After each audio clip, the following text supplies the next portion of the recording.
আসসালামু আলাইকুম ওয়া রাহমাতুল্লাহি ওয়া বারাকাতুহু। ইন্নাল হামদালিল্লাহ ওয়াস সালাতু ওয়াস সালামু আলা রাসূলিল্লাহ সাল্লাল্লাহু আলাইহি ওয়াসাল্লাম। আম্মা বাদ। সম্মানিত শাহনওয়াজ ভাই, আপনি চট্টগ্রাম থেকে জানতে চেয়েছেন, একটি ভিডিও এখানে পেশ করেছেন, একটি ভয়েস আপনি দিয়েছেন, যার মাধ্যমে আমরা জানতে পেরেছি শেখ আব্দুর রাজ্জাক বিন ইউসুফ সাহেব বলেছেন যে গরুর পেশাবের মধ্যে যদি কাপড় চুবিয়ে, এক বালতি পেশাবের মধ্যে কাপড় চুবিয়ে ওই কাপড় দিয়ে সলাৎ পড়লে সলাৎ আদায় হয়ে যাবে। ব্যাপারটি আপনি জানতে চেয়েছেন। জাযাকাল্লাহ খায়র, বারাকাল্লাহ ফি। আল্লাহ সুবহানাহু ওয়া তাআলা আপনাকে উত্তম প্রতিদান দান করুক আপনি একটি সুন্দর প্রশ্ন এখানে উপস্থাপন করার জন্য। সম্মানিত দিনী ভাই, সর্বপ্রথমে আমরা জানি যে মানুষের পেশাব অত্যন্ত নাপাকি, এটা অত্যন্ত বেশি খারাপ, নাজাসাত।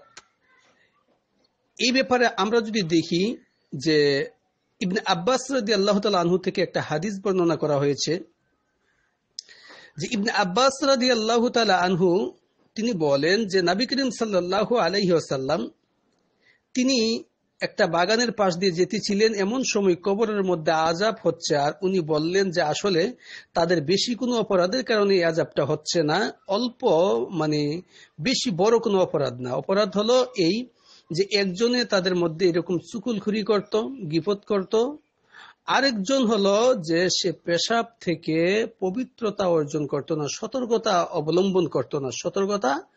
অবলম্বন করত না। হাদিসটা পেয়ে যাবেন সহিহ বুখারী তাওহীদ প্রকাশনী 216 নম্বর হাদিস, ইসলামিক ফাউন্ডেশন বাংলাদেশ পাবেন 216 এবং আধুনিক প্রকাশনী 210 নম্বর হাদিস, মুসলিমের মধ্যে 292 নম্বর হাদিস, মুস্তাদ আহমদের 1980 নম্বর হাদিস।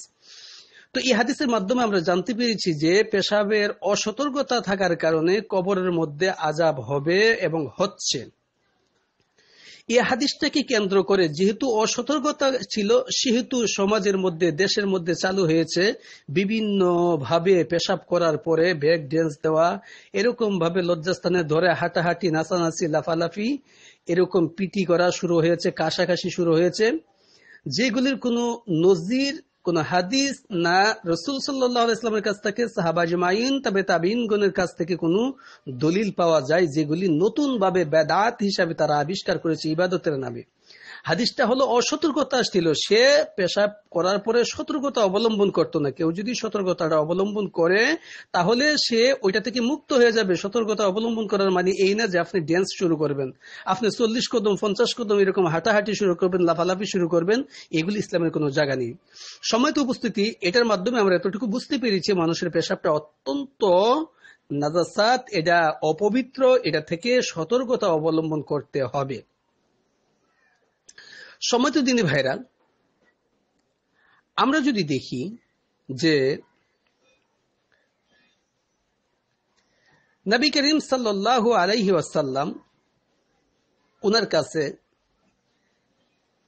উরাইনা গোত্রের কিছু লোক আসলেন এবং তাদের একটা সমস্যা দেখা দিয়েছে, একটা অসুখ হয়েছিল, আর সেই অসুখ হওয়ার কারণে নবী করিম সাল্লাল্লাহু আলাইহি ওয়াসাল্লাম তাদেরকে বললেন যে তোমরা ওই মরুভূমিতে চলে যাও, সেখানে আমাদের বাইতুল মালের কিছু উট আছে, ওইখানে গিয়ে উটের পেশাব পান করো, উটের দুধ পান করো, তাহলে তোমাদের অসুখটা সেরে যাবে। এরা ওইখানে গেলেন আর উটের পেশাব পান করলেন আর দুধ পান করলেন, আর তাদের রোগগুলি সেরে গেল। পরিশেষে তারা ওইখানের দায়িত্বে যে ছিল তাকে তারা এইভাবে খুন করে ফেললো। খুন করে ওই উটগুলি তারা নিয়ে যেতেছিল, এমন সময় নবী করিম সাল্লাল্লাহু আলাইহি ওয়াসাল্লাম খবর পেয়ে তাদেরকে ধরে আনলেন এবং হত্যা করলেন। সম্মানিত উপস্থিতি, আমরা এই হাদিসটা পেয়ে যাব সহিহুল বুখারীর মধ্যে, সহিহুল বুখারী তাওহীদ প্রকাশনী যদি দেখি, অনেকগুলি হাদিস এটার মধ্যে আছে। তাওহীদ প্রকাশনী 233 নম্বর হাদিস, 1501 নম্বর হাদিস, 3058 নম্বর হাদিস, 4192 নম্বর হাদিস, 4193 নম্বর হাদিস, 4610 নম্বর হাদিস, 5685 নম্বর হাদিস, 5686 নম্বর হাদিস, 5727 নম্বর হাদিস, 6802 নম্বর হাদিস, 6803 নম্বর হাদিস, 6804 নম্বর হাদিস, 6805 নম্বর হাদিস, 6899 নম্বর হাদিস। আধুনিক প্রকাশনী বুখারীর মধ্যে আপনারা পেয়ে যাবেন 27 নম্বর হাদিস ইসলামিক ফাউন্ডেশন বাংলাদেশ বুখারী পেয়ে যাবেন 233 নম্বর হাদিস, মুসলিমের 1671 নম্বর হাদিস, মুস্তাদ আহমদের 12935 নম্বর হাদিস। এই সমস্ত হাদিসগুলির মধ্যে এই ঘটনাটা বর্ণনা করেছেন নবী করিম সাল্লাল্লাহু আলাইহি ওয়াসাল্লাম যে উটের পেশাব খাওয়ার ব্যাপারে। উটের পেশাব খাওয়ার জন্য তাদেরকে বলা হয়েছে। সম্মানিত উপস্থিতি, আমরা এই ক্ষেত্রে বুঝতে পারি যে উটের পেশাব খাওয়ার জন্য বলেছে।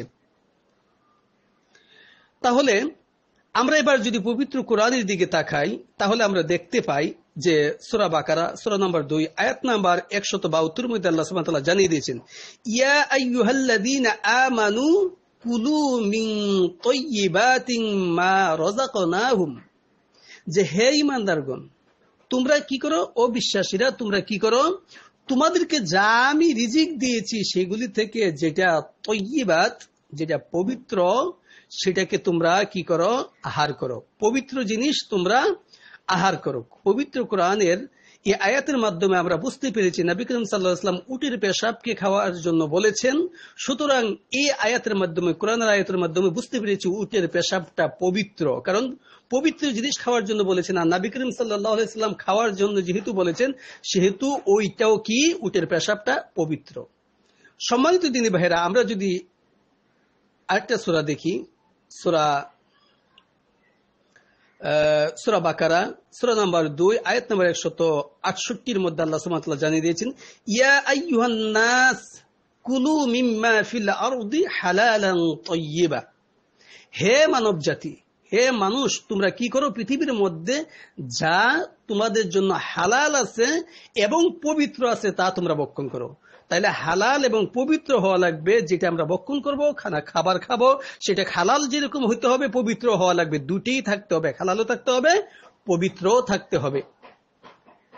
আমরা আরেকটা আয়াতের মধ্যে পেয়ে যাই, সূরা নাহল সূরা নাম্বার 16 আয়াত নাম্বার 114 মধ্যে আল্লাহ সুবহানাহু ওয়া তাআলা বলেছেন, ফাকুলু মিম্মা রাযাকাকুমুল্লাহু হালালান তাইয়্যিবা, যে আল্লাহ তোমাদেরকে যা কিছু রিজিক দান করেছে এর মধ্যে তোমরা কি করো, যেটা হালাল এবং পবিত্র সেটা তোমরা ভক্ষণ করো।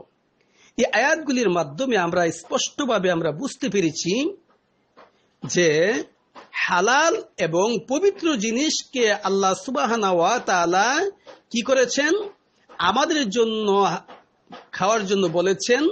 আর নবী করিম সাল্লাল্লাহু আলাইহি ওয়াসাল্লাম উটের পেশাব খেতে বলেছেন। সুতরাং উটের পেশাবটা হালাল ও পবিত্র হোক।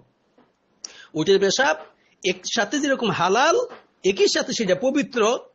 আর এটার স্পষ্ট আরেকটা ডাইরেক্ট প্রমাণ হলো নবী করিম সাল্লাল্লাহু আলাইহি ওয়াসাল্লামের হাদিস। তিনি বলেছেন, আমার উম্মতের জন্য রোগ মুক্তি, অর্থাৎ হারাম কোন বস্তুর মধ্যে আমার উম্মতের রোগ মুক্তির কোন ঔষধ নেই।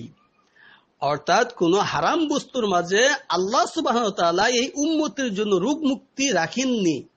হাদিসটা পেয়ে যাবেন সহিহুল জামে 1762 নম্বর হাদিস। শেখ নাসিরুদ্দিন আলবানী রাহিমাহুল্লাহ ওনার সিলসিলা সহিহার মধ্যে 1633 নম্বর হাদিসের মধ্যে নিয়ে এসেছেন। সম্মানিত দিনী ভাইরা, এই ব্যাপারটা একেবারে ক্লিয়ার যে আমরা যে উটের পেশাবের কথা নবী করিম সাল্লাল্লাহু আলাইহি ওয়াসাল্লাম বলেছেন, একই সাথে উটের পেশাবটা হালাল, একই সাথে উটের পেশাবটা পবিত্র। তাহলে এতটুকু আমরা বুঝতে পেরেছি, মানুষের পেশাবটা অপবিত্র, মানুষের পেশাবটা হালালও নয় এবং পবিত্রও নয়। কিন্তু আমরা এতটুকু বুঝতেছি কোন প্রাণীর পেশাব সেটা কি হতে পারে, হালালও হতে পারে এবং এটা পবিত্র হতে পারে, যেমন উটের পেশাব। সম্মানিত দিনী ভাইরা, এখান থেকে বুঝতে পারলাম আমরা এতটুকু। আমরা যদি দেখি আরেকটা দিকে খেয়াল করি যে নবী করিম সাল্লাল্লাহু আলাইহি ওয়াসাল্লাম যখন মক্কা থেকে মদিনায় তিনি যান, তখন যে তিনি ওইখানে যাওয়ার পরে তিনি যে সলাত আদায় করেছিলেন, সে সলাতের ব্যাপারে আল্লাহর নবী সাল্লাল্লাহু আলাইহি ওয়াসাল্লামের হাদিস বর্ণনা করা হয়েছে আনাস রাদিয়াল্লাহু তাআলা আনহু থেকে।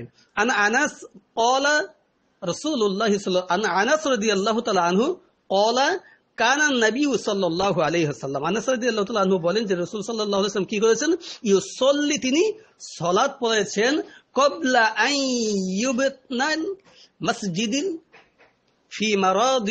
ফি মারাবিদিল গনাম। নবী করিম সাল্লাল্লাহু আলাইহি ওয়াসাল্লাম তিনি বকরির খোয়ারের মধ্যে তিনি কি করেছেন? সালাত আদায় করেছেন। বকরির খোয়ারের মধ্যে নবী করিম সাল্লাল্লাহু আলাইহি ওয়াসাল্লাম সালাত আদায় করেছেন। হাদিসটা আপনারা পেয়ে যাবেন সহিহুল বুখারী তাওহীদ প্রকাশনী 234 নম্বর হাদিস, 428 নম্বর হাদিস, 429 নম্বর হাদিস, 1864 নম্বর হাদিস, 2106 নম্বর হাদিস, 2771 নম্বর হাদিস, 2774 নম্বর হাদিস, 2779 নম্বর হাদিস, 3932 নম্বর হাদিস, সহিহুল বুখারী আধুনিক প্রকাশনী 228 নম্বর হাদিস, ইসলামিক ফাউন্ডেশন বাংলাদেশ 234 নম্বর হাদিস, মুসলিমের 524 নম্বর হাদিস, মুস্তাদ আহমদের 13017 নম্বর হাদিস। এই হাদিসের মাধ্যমে আমরা বুঝতে পেরেছি নবী করিম সাল্লাল্লাহু আলাইহি ওয়াসাল্লাম বকরির খোয়ারের মধ্যে, যেখানে বকরিরা থাকে পেশাবে পায়খানা ওইটার মধ্যে ভরপুর থাকে, বকরির খোয়ারের অবস্থা কিরকম থাকে এটা আমাদের একেবারেই জানা। সুতরাং বকরির খোয়ারের মধ্যে তিনি কি করেছেন? সালাত পড়েছেন। তাহলে সালাত পড়ার জন্য পবিত্র জায়গা, স্থানটা অবশ্যই আমাদেরকে নির্বাচন করতে হবে। নবী করিম সাল্লাল্লাহু আলাইহি ওয়াসাল্লামের সালাত পড়া প্রমাণ করে এই প্রাণীগুলির যে মলমূত্র আছে সেগুলি পবিত্র, এগুলি অপবিত্র নয়, ওনার সালাতই সেটা প্রমাণ করে। তবে কোনো ভাই প্রশ্ন করে থাকেন যে খোয়ারের মধ্যে তিনি সালাতটা পড়েছিলেন সেটা কি ভিজা ছিল না শুকনা ছিল? এই প্রশ্নটা চলে আসে। উত্তরে বলতে চাই যে আসলে ভিজা ছিল শুকনা ছিল এটা দিয়ে সেটা যদি মাসলা বের করতে চান তাহলে আমরা আপনাদেরকে বলতে চাই, শুনুন ভাই, মানুষ যে টয়লেটের মধ্যে পেশাব পায়খানা করে ওই টয়লেটের মধ্যে যদি এটা শুকনাও থাকে তবে কি আপনি এটার মধ্যে সালাত আদায় করতে পারবেন? অবশ্যই পারবেন না। সালাত তো আদায় করতে পারবেন না, কোরআনও তেলাওয়াত করতে পারবেন না, এমনকি আপনি এরকম ভাবে কোরআনের আয়াত পড়তে পারবেন না, হাদিস পড়তে পারবেন না, আল্লাহ সুবহানাহু ওয়া তাআলার নাম নিতে পারবেন না ওইখানের মধ্যে। তাহলে ভিজা থাকুক আর শুকনাই থাকুক কোন টয়লেটের মধ্যে কি করা যাবে না? এখানের মধ্যে কোরআন তেলাওয়াত করা যাবে না, আল্লাহ সুবহানাহু ওয়া তাআলার নাম নেওয়া যাবে না, হাদিস পড়া যাবে না। তাহলে ক্লিয়ার ভাবে বুঝতে পেরেছি টয়লেটে আমরা যেরকম ভাবে করতে পারবো না, কারণ হলো এই টয়লেটের মধ্যে এটা করা নিষেধ, কারণ এটা পাক জায়গা নয়, এটা অপবিত্র জায়গা। আর নবী করিম সাল্লাল্লাহু আলাইহি ওয়াসাল্লাম খোয়ারের মধ্যে সালাত পড়ে বুঝিয়ে দিলেন যে এই প্রাণীগুলি যে আসলে হালাল প্রাণীগুলি, এই প্রাণীগুলির যে এটা মলমূত্র আছে এগুলি আমাদের জন্য হারাম, এগুলি অপবিত্র নয়, এগুলি পবিত্র। প্রশ্ন উঠে যায় যে উটের পেশাব খাওয়া যাবে কিনা? উটের পেশাবটা খাওয়া যাবে কিনা? এখানে একটা প্রশ্ন আসতে পারে যে আমরা খেতে পারবো কিনা। আমরা কেন খেতে পারবো না, যেখানে নবী করিম সাল্লাল্লাহু আলাইহি ওয়াসাল্লাম পারমিশন দিয়েছেন? নবী করিম সাল্লাল্লাহু আলাইহি ওয়াসাল্লাম পারমিশন দিয়েছেন, আমরা সেজন্য খেতে পারবো। তবে আমি আপনাদেরকে বলতে চাই আসলে হালাল হইলেই সব জিনিস খাওয়া যায় না, সব জিনিস সবসময় হালাল হইলেই খাওয়া যায় না। যেমন ধরুন আমাদের ওষুধের দোকান আছে, ফার্মেসি আছে, এর মধ্যে অনেক প্রকার ওষুধ আছে। ওষুধ থাকার কারণে ওই ওষুধগুলি হালাল, কিন্তু হালাল হওয়ার কারণে ওই ওষুধগুলি আমরা খাবো না। কেন খাবো না? এই জন্যই খাবো না যে ওই ওষুধগুলি হালাল বটে, কিন্তু ওই ওষুধগুলি আমাদের ইচ্ছা মোতাবেক আমরা খাইতে পারবো না। যদি আমার সেই অসুখ হয়, আমার প্রয়োজন হয়, প্রয়োজনে আমি সেটা খাইতে পারবো। সুতরাং নবী করিম সাল্লাল্লাহু আলাইহি ওয়াসাল্লাম সেম ভাবে জানিয়ে দিয়েছেন তোমাদের যে অসুখটা হয়েছে তোমরা উটের পেশাব খাও আর উটের দুধ খাও, এতে ভালো হয়ে যাবে। তার মানে হলো উটের পেশাবটাকে নবী করিম সাল্লাল্লাহু আলাইহি ওয়াসাল্লাম ওষুধ হিসেবে খেতে বলেছেন। তাইলে উটের দুধ তো আমরা এমনি খেতে পারি, উটের পেশাবটাকে ওষুধ হিসেবে খেতে নবী করিম সাল্লাল্লাহু আলাইহি ওয়াসাল্লাম বলেছেন। কেউ যদি মনে করে যে আমার এই সমস্যাটা আছে, ওই অসুখ আছে, আমি খাবো, সে খেতে পারে, কারণ সেটা হালাল এবং পবিত্র, সেটা সে খেতে পারে, হালাল এবং পবিত্র। তবে আমি যেটা বলতে চাচ্ছি, হালাল আর পবিত্র হইলেই সব জিনিস আমরা কি করি না, সবসময় খাই না। যেমন ওষুধ আমরা সবসময় খাই না, প্রয়োজন লাগলেই খাই, ঠিক এরকম ভাবে উটের পেশাবটাও যখন প্রয়োজন লাগবে প্রয়োজন অনুসারে সে খাবে। সম্মানিত দিনী ভাইরা, আমরা যদি আমাদের কাছে প্রশ্ন আসে যে গরুর পেশাব যদি পবিত্র হয়ে থাকে এটার দলিল কোথায়? আস্তাগফিরুল্লাহ। আমরা যদি বলি যে আসলে হিরোইন আছে, ইয়াবা আছে, ইয়াবার ট্যাবলেট আছে, এগুলি যে হারাম, এটার দলিল কোথায়? হিরোইন যে হারাম, ইয়াবার ট্যাবলেট যে হারাম, এটার দলিল কোথায়? তখন আমাদেরকে বলা হবে যে সূরা মাইদা সূরা নম্বর 5 আয়াত নম্বর 90 আল্লাহ সুবহানাহু ওয়া তাআলা জানিয়ে দিয়েছেন, ইয়া আইয়ুহাল্লাযীনা আমানু ইন্নামাল খামরু ওয়াল মাইসিরু ওয়াল আনসাবু ওয়াল আজলামু রিজসুম মিন আমালিশ শাইতান ফাজতানিবু লাআল্লাকুম তুফলিহুন। আল্লাহ সুবহানাহু ওয়া তাআলা এই আয়াতের মাধ্যমে জানিয়ে দিয়েছেন, হে ঈমানদারগণ, তোমরা কি করো, নিশ্চয়ই মদ, জুয়া, মূর্তি, এরকম ভাবে ভাগ্যতীর, এগুলি তোমাদের জন্য কি করা হয়েছে, হারাম করা হয়েছে, এগুলি হারাম। তাহলে এই আয়াতের মাধ্যমে কি বলেছে, ইন্নামাল খামরু, নিশ্চয় নেশাদার দ্রব্য মদ। আমরা যদি দেখি নবী করিম সাল্লাল্লাহু আলাইহি ওয়াসাল্লাম জানিয়ে দিয়েছেন, ইবনে উমর রাদিয়াল্লাহু তাআলা আনহু থেকে হাদিসটা বর্ণনা করেছেন, তিনি বলেন যে নবী করিম সাল্লাল্লাহু আলাইহি ওয়াসাল্লাম বলেছেন, সব ধরনের নেশাদার দ্রব্য হলো মদ, আর সব ধরনের মদ হলো হারাম। সব ধরনের নেশাদার দ্রব্য হলো মদ, আর সমস্ত মদই হলো কি, হারাম। সম্মানিত দিনী ভাইরা, তাহলে এই ইয়াবার ট্যাবলেট আমরা কিসের মাধ্যমে বুঝতে পেরেছি? সূরা মাইদার 90 নম্বর আয়াতের মাধ্যমে। এবং এই হাদিস সহিহ মুসলিমের হাদিস, মুসলিমের 2য় খণ্ড 167 নম্বর পৃষ্ঠার মধ্যে মদ্যপান অধ্যায়ের মধ্যে সকল নেশাদার দ্রব্য হারাম অনুচ্ছেদের মধ্যে এটা পেয়ে যাবেন। মিশকাতের 3638 নম্বর হাদিস, বাংলা মিশকাতের 3472 নম্বর হাদিস, খুদ অধ্যায়ের মধ্যে এটা আপনারা পাবেন হাদিসটা। সম্মানিত দিনী ভাইরা, এর মাধ্যমে আমরা বুঝতে পেরেছি যে এই দলিলের মাধ্যমে আমরা কি করেছি, এই মদটাকে আমরা ইয়াবার ট্যাবলেটকে, এগুলিকে হারাম বলেছি। তাহলে ঠিক এরকম ভাবে নবী করিম সাল্লাল্লাহু আলাইহি ওয়াসাল্লাম উটের পেশাবকে খাওয়াকে এইরকম ভাবে আদেশ করে, উটের একটা প্রাণীর পেশাবও যায় হালাল হতে পারে, পবিত্র হতে পারে, সেটা জানিয়ে দিলেন। পাশাপাশি খোয়ারের মধ্যে তিনি কি করে, সালাত আদায় করে এটাই প্রমাণ করে দিয়েছেন যে হালাল যে বস্তুগুলি আছে এগুলির পেশাব পায়খানা আমাদের জন্য পবিত্র, অপবিত্র নয়। সম্মানিত দিনী ভাইরা, আমরা যদি দেখি যে পাক আর না পাক এক জিনিস, পাক এক জিনিস, না পাক এক জিনিস, হালাল এক জিনিস, হারাম এক জিনিস। তার মানে পাক আর হারামকে পাক এবং হালালকে একত্রিত করা যাবে না। আমরা এর আগেও বলেছি, আল্লাহ সুবহানাহু ওয়া তাআলা পবিত্র কোরআনের মধ্যে আমাদেরকে ক্লিয়ার ভাবে জানিয়ে দিয়েছেন যে সূরা বাকারার সূরা নাহলের সূরা নম্বর 16 আয়াত নম্বর 114 এর মধ্যে যে আল্লাহ সুবহানাহু ওয়া তাআলা বলেছেন কি, হালালান তয়্যিবা, একটা হলো হালাল আর হলো তয়্যিবা অর্থাৎ পবিত্র। তাইলে হালাল এক জিনিস, পবিত্র আরেক জিনিস। হালালও হতে হবে, পবিত্র হওয়া লাগবে খাওয়ার জন্য। তাহলে দেখুন, এখানে একটা হলো আমরা যখন সালাত পড়তে যাব তখন হালাল কি সেটা দেখবো না, দেখার দরকার কি পবিত্র, পবিত্রতাটা আমাদের দেখার দরকার।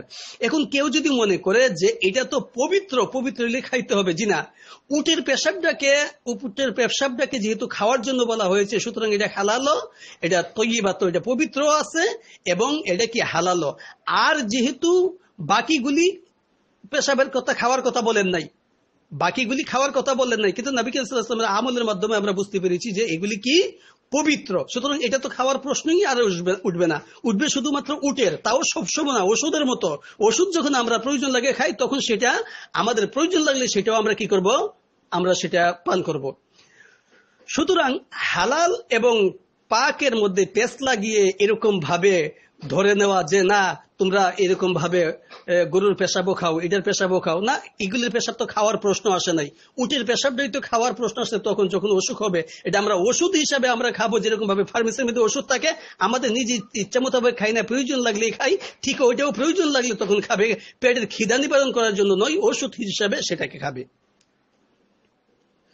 সম্মানিত দিনী ভাইরা, এখন প্রশ্ন হলো উট বা গরুর পেশাব দিয়ে পবিত্রতা হওয়া যাবে কিনা, উযু করা যাবে কিনা, এরকম প্রশ্ন আসে যে এটা দিয়ে সে উযু করা যাবে না কিনা।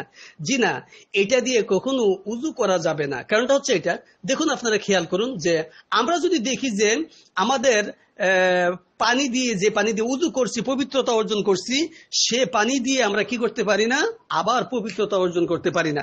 কারণ পানি দিয়ে সেটা পবিত্রতা অর্জন করার পরে এরপরে ওই পানিটা দিয়ে সেরিয়ে আমি আবার পবিত্রতা অর্জন করতে পারবো না। পানিটা পবিত্র আছে, তবে এটা এরকম পবিত্র যে পবিত্র দিয়ে আরেকজনকে সে আর পবিত্র করতে পারবে না। তবে অনেক পানি থাকলে তার মাসলা আলাদা, তার সেটা হবে। কিন্তু অল্প যে পানিটা আমি উযু করে গোড়ায় পড়তেছে হাতের থেকে, এই পানিটা নিয়ে আমি আবার উযু করতে পারবো না, এটা পবিত্র, কিন্তু এটা দিয়ে উযু করা যাবে না। যেমন ধরুন দুধ দিয়ে আমরা কি করতে পারবো না, দুধটা পবিত্র এবং হালাল এবং পবিত্র, কিন্তু এটা দিয়ে আমরা কি করতে পারবো না, উযু করতে পারবো না। কারণ হলো এটা পবিত্র হইল আরেকজনকে সে পবিত্র করতে পারবে না। ঠিক এরকম ভাবে উটের পেশাব হালাল হলেও পবিত্র হলো এটা দিয়ে উযু করা যাবে না, কারণ এটা পবিত্র ঠিকই আরেকজনকে পবিত্র সে করতে পারবে না। ঠিক এরকম ভাবে গরুর পেশাব দিয়ে বা এই পেশাব দিয়ে এরকম পবিত্রতা অর্জন করা যাবে না, কারণ এটা পবিত্র ঠিক আছে কিন্তু আরেকজনকে অপবিত্র করা যাবে না। সম্মানিত দিনী ভাইরা, এখানে একটা জিনিস ক্লিয়ার ভাবে আমাদেরকে বোঝা দরকার, একটা হলো পবিত্র আর একটা হলো পরিষ্কার। যেমন ধরুন দুধ যদি আপনার শরীরে লেগে থাকে, আপনার কাপড়ে লেগে যায়, আপনি কিন্তু এটা পয়রা সালাত আদায় করলে সালাত হবে, তবে আপনার উচিত এটা পরিষ্কার করা। যেমন ধরুন তরকারির ঝোল, এটা পবিত্র আছে, এটা পবিত্র আছে, এটা হালালও আছে, এরপরেও যদি তরকারির ঝোল আপনার জামার মধ্যে লাগে, এটা পয়রা সেটা আপনি সালাত আদায় করতে পারবেন বটে, তবে এটা পরিষ্কার করে নেওয়াটা আপনার জন্য ভালো। এটা পরিষ্কার করা, তবে এই পরিষ্কারটা আপনি পবিত্র হওয়ার জন্য করবেন না, এটা পরিষ্কার হওয়ার জন্য করবেন, কারণ একটা হলো পবিত্র, একটা হলো পরিষ্কার। কিন্তু যদি আপনার কুকুরের পেশাব লেগে থাকে, তাহলে এটা আপনি কি করতে হবে? অবশ্যই পবিত্র নিয়তে এটাকে আপনি পরিষ্কার করতে হবে। পবিত্র নিয়তে পরিষ্কার করা আর কিসের নিয়তে পরিষ্কার করা? পরিষ্কারের জন্য পরিষ্কার করা এক জিনিস নয়। একটা হলো পবিত্র করা, একটা হলো পরিষ্কার করা। যেগুলি পবিত্র জিনিস আছে, দুধ আছে, তরকারি আছে, এরকম গরুর পেশাব আছে, এগুলি যদি কাপড়ে লেগে যায় তাহলে সেটা আপনি পরিষ্কার করার জন্য ধুয়ে ফেলবেন, কিন্তু কুকুরের পেশাব যদি লাগে সেটাকে আপনি পবিত্র করার জন্য আপনি এটাকে পরিষ্কার করবেন।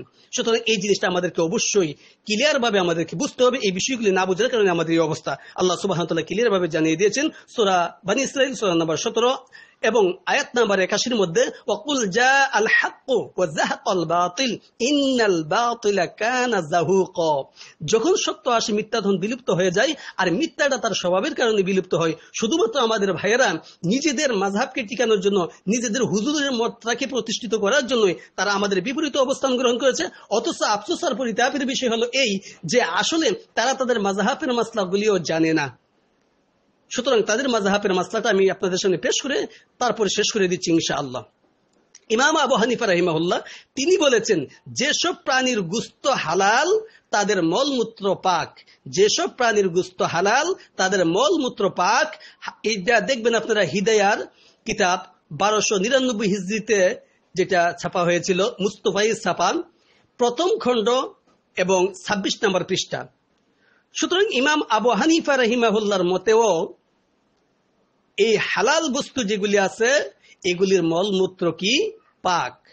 তাহলে তারা তাদের মাযহাবের কথাগুলিও মানে না, তারা মাযহাবের কথাগুলিও মানে না, কারণ এই ব্যাপারে হয়তো তাদের হুজুররা কিছু কথা বলছে, অথবা যে শেখ আব্দুর রাজ্জাক বিন ইউসুফ যে কথাটা বলছে তাকে একটু ডাবাইতে হবে, সমাজের মধ্যে এটা চলবে না মনে করছে, হ্যাঁ এটা তাকে একটু ডাবাইলো, এই গ্লাস নিয়ে দিচ্ছে, খাও, হ্যাঁ গরুর পেশাব তুমি খাও, পবিত্র কইলে কেন? পবিত্র হইলে কি সবকিছু খাইতে হয়? আপনি এরকম ভাবে মসজিদ তো পবিত্র আছে, পবিত্র ছাড়া কি জায়নামাজ পবিত্র আছে? আপনি জায়নামাজ খাবেন, জায়নামাজটা কি আপনি খাবেন? আপনি কি মসজিদ পবিত্র আছে, মসজিদে আপনি খাবেন? নবী করিম সাল্লাল্লাহু আলাইহি ওয়াসাল্লাম বলছে আমার উম্মতের জন্য সারাটা দুনিয়াই পবিত্র মসজিদ, তাহলে সারা দুনিয়া আপনি খান। হ্যাঁ আপনার সামনে বিল্ডিং আছে, বিল্ডিং পবিত্র খান। আপনার সামনে এরকম ভাবে একটা টেবিল আছে, টেবিলটা তো পবিত্র, সুতরাং টেবিলটা খান। আপনি যে কাপড় দিয়ে সেটা পড়তেছেন, সালাত পড়েন, সে কাপড় পবিত্র, আপনি খান। আস্তাগফিরুল্লাহ, এগুলি জাহিলিয়াতের প্রশ্ন। আল্লাহ সুবহানাহু ওয়া তাআলা এগুলি থেকে আমাদেরকে হেফাজত করুক এবং সত্য জিনিসটা, সঠিক জিনিসটা বোঝার তৌফিক দান করুক। আমিন আমিন। সুবহানাল্লাহি ওয়া বিহামদিহি, সুবহানাকাল্লাহুম্মা ওয়া বিহামদিকা, আশহাদু আল্লা ইলাহা ইল্লা আনতা, আস্তাগফিরুকা ওয়া আতুবু ইলাইক। আসসালামু আলাইকুম ওয়া রাহমাতুল্লাহি ওয়া বারাকাতুহু।